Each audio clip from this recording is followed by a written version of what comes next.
Ayan, hello po sa ating lahat. So, ika nga po ni Papa Eds ay i-enjoyin at susulitin nga daw po nila ang mga araw na andon sila sa isang lugar. And then, sinabi niyang baka magiging isip bata ka doon. Ay nako.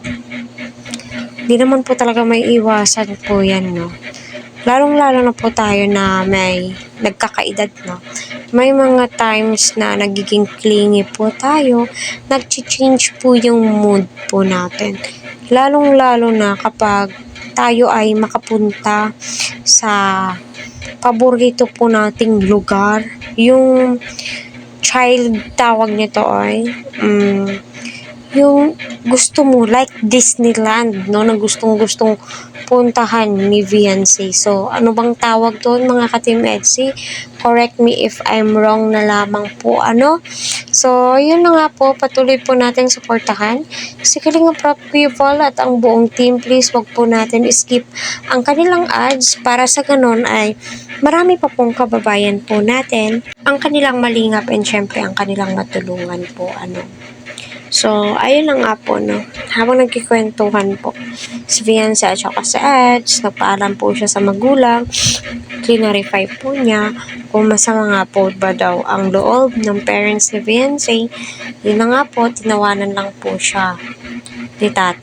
So, fast forward po tayo mga ka-Team Edsy, ano, sa pagsabing malalim na pag-uusap po nila, biglang naisingit nga po ni Kalingap Edu na wala nga daw po siyang sasayangin na moments kapag sila ay magkasama ng kanyang magiging fiancé soon. O, diba?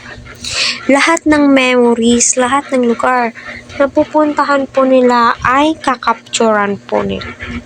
At gagawa sila ng panibagong memories na na-unlock nila yung gustong puntahan ni wifey. O, diba? Walang ibang hangad si Eds kundi maging masaya si Viancy, diba? So, mapapasana all ka na lamang po talaga sa mga sinasabi ni Eds patungkol nga po doon. At bilang viewers and supporters, tilay mapaproud ka, mapaproud ka sa kanya, sa kanilang dalawa, kung paano nila i-handle yung sitwasyon, di ba?